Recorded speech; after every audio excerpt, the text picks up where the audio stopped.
दोबारा से हम देख लेते हैं एक बार इसको।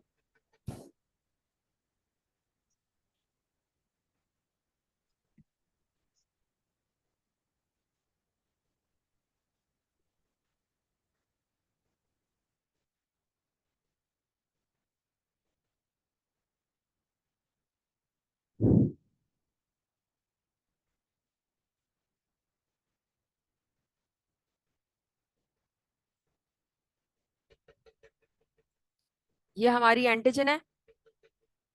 ये सारे एंटीजन्स हैं। ठीक है। ये एंटीबॉडी है। जब एंटीजन एंटीबॉडी ज्वाइन हो जाएंगे तो हमारा बन जाएगा एंटीजन एंटीबॉडी कॉम्प्लेक्स। इस कॉम्प्लेक्स के रिजल्ट में आपका बनेगा C1 कॉम्प्लेक्स। कैसे बनता है C1 कॉम्प्लेक्स? C1 के तीन कंपोनेंट आगे जुड़े होते हैं QRS। उनके QRS के जुड़ने से आपके पास C1 बनता है। और जब C1 बन जाएगा तो C1 के बाद C1 क्या करता है? C2 और C4 को ब्रेक डाउन करेगा। C2 को ब्रेक डाउन करेगा एक स्मॉलर और एक लार्जर फ्रेगमेंट में, और फिर दूसरे वाले को भी ब्रेक डाउन करेगा स्मॉलर और लार्जर फ्रेगमेंट में। उसके बाद जो कंपोनेंट बने हैं वो C2A और C4B जुड़ेंगे। और जुड़ने के बाद क्या करेंगे? वो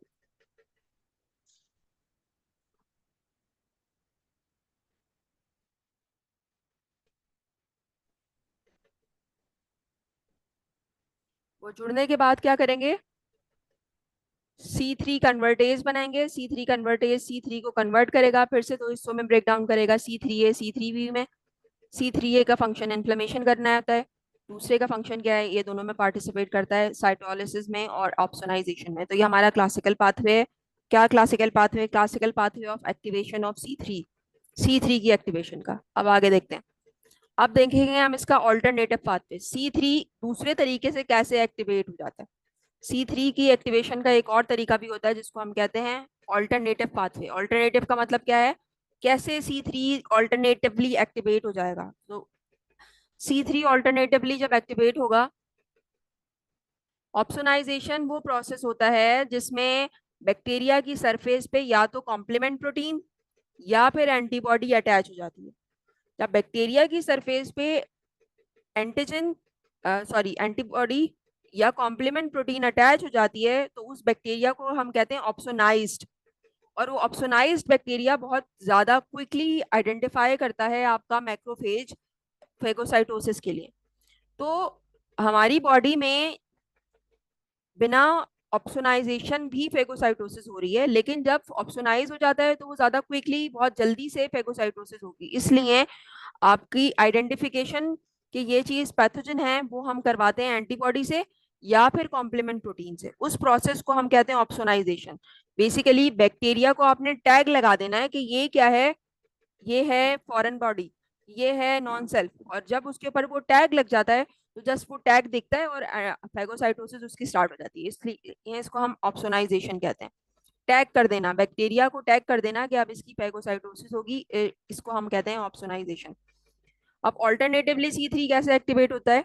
कुछ दूसरे एंटीजन की मदद से। जैसे आपके पास लिपोपॉलीसेकेराइड हो, वो लिपोपॉलीसेकेराइड बैक्टीरिया की सेल वॉल में होता है। इसी तरह एंडोटॉक्सिन हो जो बैक्टीरिया के अंदर बनता है। तो एंडोटॉक्सिन हो या लिपोपॉलीसेकेराइड हो, ये वो एंटीजेंस हैं जो कि ऑल्टरनेटिव पाथवे जो है वो यूज करते हैं। The pathway involves factor like factor B, D, H and P। इस पाथवे में, ऑल्टरनेटिव पाथवे में, जैसे पीछे वाले में हमने देखा था ना C1 C2 C4 आ रहे थे, यहाँ जो आ रहे हैं वो कौन है? B, D, H और P। B, D, H और P मिलके क्या करते हैं? ये आपका सारे फैक्टर्स जो जुड़ते हैं, फ्यूजन होती है और क्या बनाते हैं? C3 convertase. C3 कन्वर्टेज बन गया। अब क्या करेगा? वो स्प्लिट करेगा C3 को C3A में C3B में। और जब ये C3A और C3B में प्रोड्यूस कर देगा तो ये रिएक्शन चेन रिएक्शन चलता रहेगा। जो आपका C3 कन्वर्टेज है वो कंटिन्यूअसली ये काम करता रहेगा। इस चीज को हम कहते हैं एम्पलीफिकेशन लूप, बनते रहेंगे मुसलसल। Activation of the loop is promoted in the presence of bacterial and fungal cell wall. अब जैसे कि मैंने आपको ये बताया कि बैक्टीरिया की जो सेल वॉल होती है उसमें लिपोपॉलीसेकेराइड होता है, इसी तरह फंगल की सेल वॉल में काइटिन होती है। उस मॉलिक्यूल के अगेंस्ट आपका C3 कन्वर्टेज बन जाएगा B, D, H और P जुड़ के। और जब तक आपकी बॉडी में बैक्टीरिया मौजूद है, that contain endotoxin and that contain lipopolysaccharide, तब तक वो क्या करता रहेगा, एम्प्लीफिकेशन लूप चलाता रहेगा। एम्प्लीफिकेशन लूप क्या है? इस बीडीएचपी के मॉलिक्यूल से क्या इस फैक्टर्स के जुड़ने से जो भी चीज बनी है उससे जो हम कन्वर्टेज बना है वो C3 को स्प्लिट करता रहेगा। ये है हमारा ऑल्टरनेटिव पाथवे। अब इसकी तस्वीर देखते हैं। देखें, ये एक बैक्टीरिया है। इस बैक्टीरिया की सेल वॉल पे हमारे पास मौजूद है लिपोपॉलीसेकेराइड। लिपोपॉलीसेकेराइड क्या होता है? लिपिड और पॉलीसेकेराइड का complex, L for lipid, polysaccharide तो हम पता ही है कार्बोहाइड्रेट होता है। तो लिपोपॉलीसेकेराइड क्या है? माइक्रोब जिसकी सेल वॉल में लिपिड कार्बोहाइड्रेट का कॉम्प्लेक्स हो, उसके ऊपर आके आपका क्या बनता है? BDH लगते हैं। BDH, BDH, ये तीनों मिलके क्या बना रहे हैं? ये तीनों मिलके जब अटैच हो जाएंगे तो वो बनाएंगे C3 कन्वर्टेज। और ये एक्टिवेशन उस वक्त होगी, जैसे मैंने बताया, they all are in active form. Activate कब होगी? जब उनको पैथोजन मिलेगा। पैथोजन की सरफेस पे ही लग के ये काम शुरू हुआ है। तो ये तीनों मिलके कन्वर्टेज बनाएंगे, C3 को कन्वर्ट करेंगे। फिर वो दो हिस्सों में टूट जाएगा, C3A, C3B में। C3A से इन्फ्लेमेशन होगी, C3B से आपकी ऑप्सोनाइजेशन और साइटोलिसिस होगी, जैसे पिछले अभी हम देख कर आए थे। अब है हमारा mannose binding lectin pathway. What is mannose? Do you know what is mannose?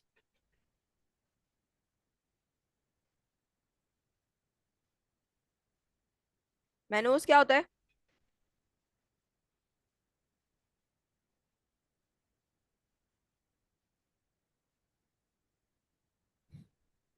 Yes, mannose आपका एक शुगर है, एक कार्बोहाइड्रेट है, एक शुगर है। किस टाइप की शुगर है? किस टाइप की शुगर है, कोई ये बता सकता है?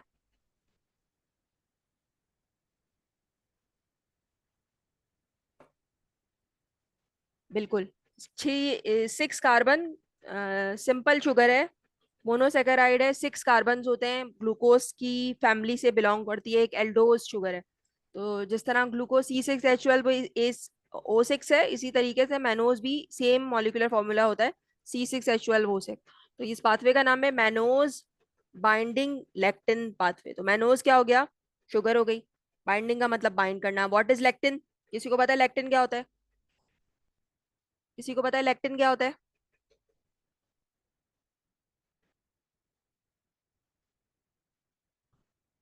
लेक्टिन उन प्रोटीन्स को कहते हैं जो कि शुगर्स के साथ बाइंड कर सकती हैं। ठीक है, अगर कोई प्रोटीन शुगर के साथ बाइंड कर लेगी या बाइंड कर सकती है तो उस प्रोटीन को कहते हैं हम mannose binding lectin pathway. Sorry, mannose binding lectin. अगर कोई प्रोटीन शुगर के साथ बाइंड करेगी तो उस प्रोटीन को हम लेक्टिन कहेंगे। यहाँ पे हमारे पास शुगर कौन सी है? हमारे पास यहाँ पे शुगर है मैनोज। तो हमारा जो पाथवे है उसका नाम है mannose binding lectin pathway. MBL is released by liver. तो अब ये जो पहले तो बात, मैनोज आया कहाँ से बॉडी में? मैनोज होता है पैथोजन की सरफेस पे, सेल मेम्ब्रेन में, सेल वॉल में। आई गेस सेल वॉल में होता है। मैनोज जो होता है वो मौजूद होता है सेल वॉल में। शुगर है, अक्सर हमें पता है पॉलीसेकेराइड्स मौजूद होते हैं शुगर्स के अंदर। तो मैनोज आएगा आपके पैथोजन की सेल वॉल से। उसके बाद MBL कहाँ से आएगा? लिवर से आएगा।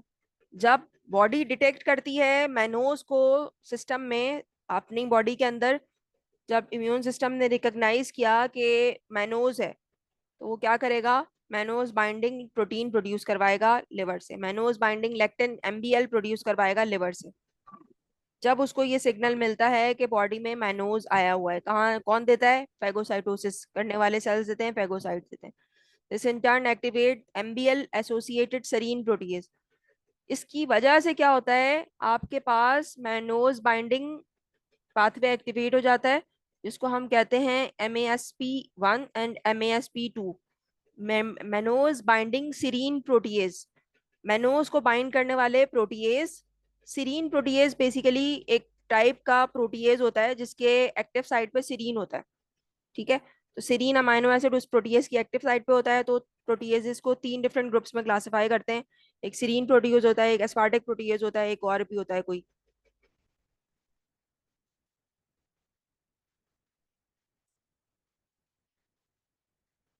सीरीन, एस्पार्टिक एसिड और सिस्टाइन और मेटालोप्रोटीन प्रोटीज, चार टाइप के होते हैं। अभी अभी मैंने गूगल किया है। तो चार टाइप के प्रोटीएजेस होते हैं। उनमें से एक जिसकी एक्टिव साइट पे सीरीन होगा उसको हम सीरीन प्रोटीएज कहेंगे। जिसकी एक्टिव साइट पे एस्पार्टिक एसिड होगा, एस्पार्टेट होगा, तो हम उसको एस्पार्टिक प्रोटीएज कहेंगे। जिसकी एक्टिव साइट पे सिस्टाइन होगा तो हम उसको वो कहेंगे। मेटालो प्रोटीएज वो होते हैं जो कि मेटल आयन जिनको चाहिए होता है। तो ये चार ग्रुप्स हैं, उनमें से हम किसकी बात करें? सीरीन प्रोटीएज की बात करें।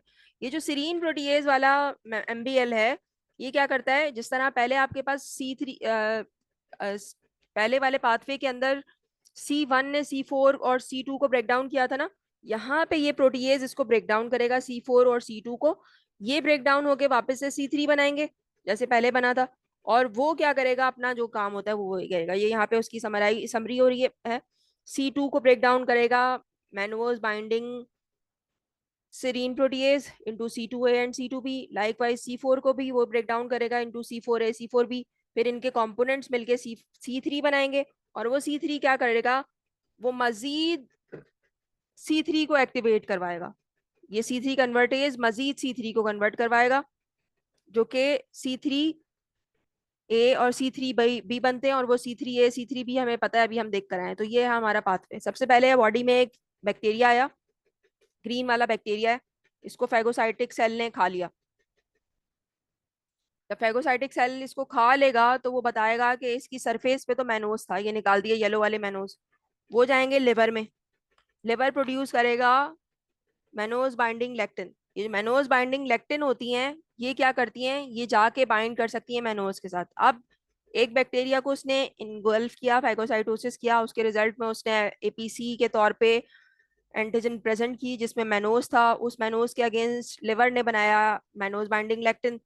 अभी जो मैनोज बाइंडिंग लेक्टिन होगा, ये जाके क्या करेगा?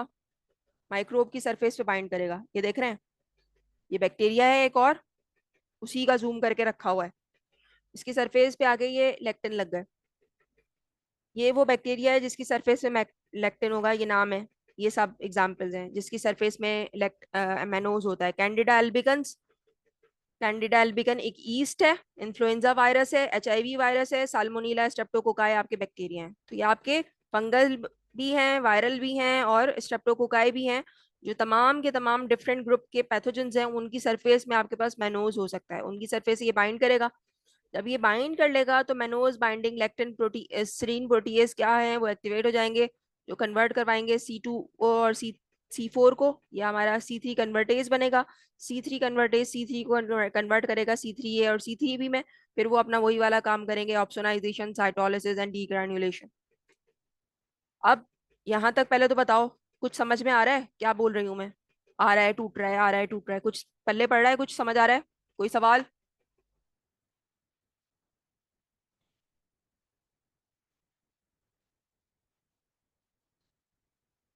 Any question?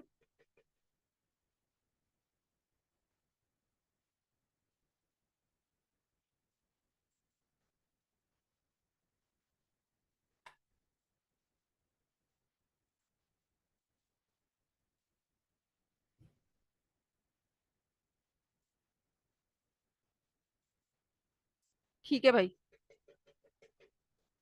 अब हम आगे बात कर लेते हैं। सवाल तो किसी को कोई नहीं है। सब मोबाइल फोन अटैच करके जो है ना वो गायब हो गए। अब क्या होगा? अब अगली बात है जिसमें हमारे पास हम देखेंगे कि C3 कैसे बन रहा है। दूसरी इंपॉर्टेंट चीज जो है वो C3 होती है। C3 कैसे बनती है? C5 कन्वर्टेज कैसे बनता है? प्रोपर्डिन, जो P हमने बात की थी, फैक्टर P, और C3B। C3 को टूटने से जो C3B बनेगा और प्रोपर्डिन बनेगा, वो ज्वाइन हो जाएंगे, फ्यूजन होगी। सी उसके जो ज्वाइन हो से जो चीज बनेगी उसको हम कहते हैं C5 कन्वर्टेज।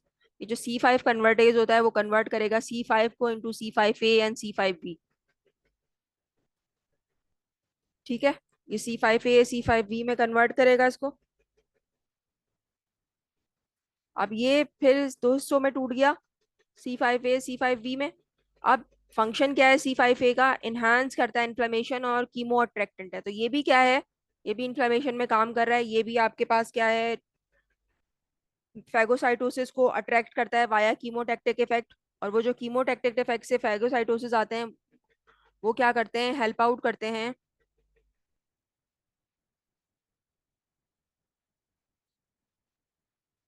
क्योंकि C3 की एक्टिवेशन प्राइम फंक्शन जो है ना आपके कॉम्प्लीमेंट सिस्टम का, वो है C3 और C5 को एक्टिवेट करना। C3 और C5, जैसे हमारे पास दो टाइप के टी सेल हमने पढ़े, उसमें से एक वो था जो कि किलिंग करता है डायरेक्टली साइटोटॉक्सिक टी सेल, और दूसरा था हेल्पर। हेल्पर क्या करता है, एक्टिवेट करवाता है साइटोटॉक्सिक को। इसी तरीके से हमारे पास यहाँ जो दो मेन काम करने वाले हैं ना, वो C5 है और C3 है। तो C5 और C3 को एक्टिवेट करने के लिए C2 को एक्टिवेट होना जरूरी है, क्योंकि यहाँ तमाम के तमाम चल रहे हैं चेन रिएक्शन, एक रिएक्शन दूसरे को करवाएगा, दूसरा तीसरे को करवाएगा। तो C2 और C4 को जब हम एक्टिवेट करवाएंगे तो उससे एक तीसरी चीज बनेगी जिसको हम कहते हैं C3 कन्वर्टेज। और वो जो C3 कन्वर्टेज है वो कन्वर्ट करवाता है C3 को इनटू C3A एंड C3B। तो हमारे पास जो बेसिक मॉलिक्यूल या प्रोटीन है जिसको काम करना है वो C3 है और C5 है। उनकी एक्टिवेशन के लिए जरूरी है कि पहले C2 एक्टिवेट हो, इसलिए पहले C2 एक्टिवेट हो रहा है, C4 एक्टिवेट हो रहा है, और उनके जो कंपोनेंट होते हैं उनकी फ्यूजन से बनता है C3 कन्वर्टर। और वो C3 कन्वर्ट करके बनाएगा, C3 को कन्वर्ट करके फिर उसके दो सब यूनिट्स में तोड़ेगा उसको, और फिर वो अपना काम करेंगे जो अभी मैं बता रही हूँ। कि जैसे मैं अगर पीछे जाऊं,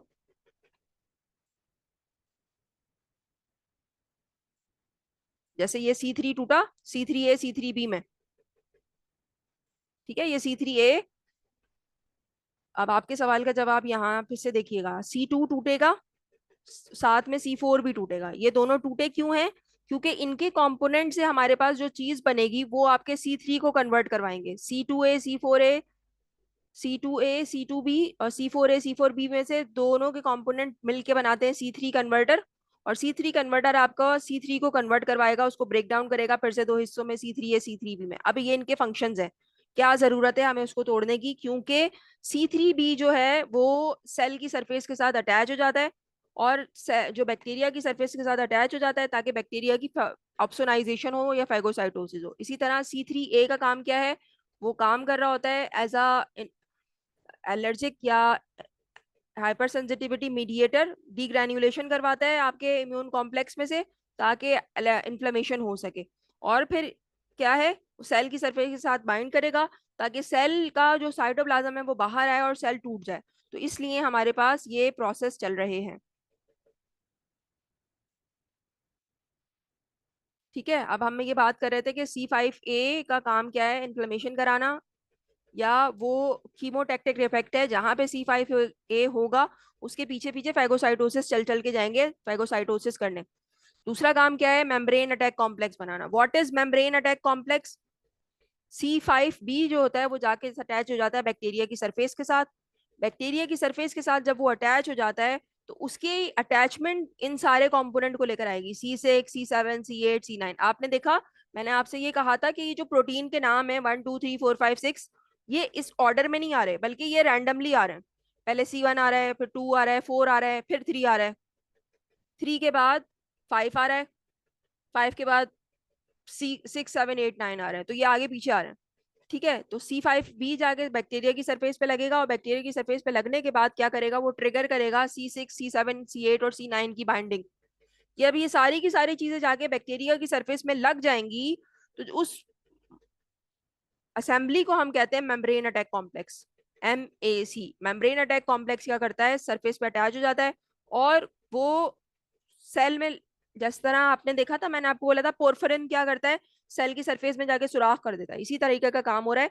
ये सेल की वॉल के अंदर कॉम्प्लेक्स बना के क्या करता है, उसका इनर कंटेंट उसको लीक करवा देता है।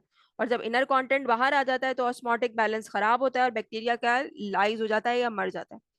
लास्ट है आपके पास lytic pathway membrane attack complex कैसे बन रहा है, उसके बाद हम एनिमेशन देखेंगे तो आपका मजीद क्लियर हो जाएगा। C5A C5 टूटेगा C5A और C5B में। C5B क्या करता है, जाके टारगेट पे बाइंड करेगा बैक्टीरिया पे, उसके साथ C6 C7 C8 और C9 आगे जुड़ जाएंगे। जब ये इसके साथ आगे जुड़ जाएंगे तो उस कॉम्प्लेक्स को कहते हैं हम मेम्ब्रेन अटैक कॉम्प्लेक्स, MAC। जब ये मेम्ब्रेन अटैक कॉम्प्लेक्स बन जाता है तो बैक्टीरिया की सेल वॉल में से क्या हो जाता है, मॉलिक्यूल, ये लिक्विड साइटोप्लाज्म रिलीज होना शुरू हो जाता है। जब साइटोप्लाज्म बाहर आता है तो उसका जब इनर कंटेंट बाहर आ जाएगा तो सेल मर जाएगा ना, तो यहाँ पे यही हो रहा है।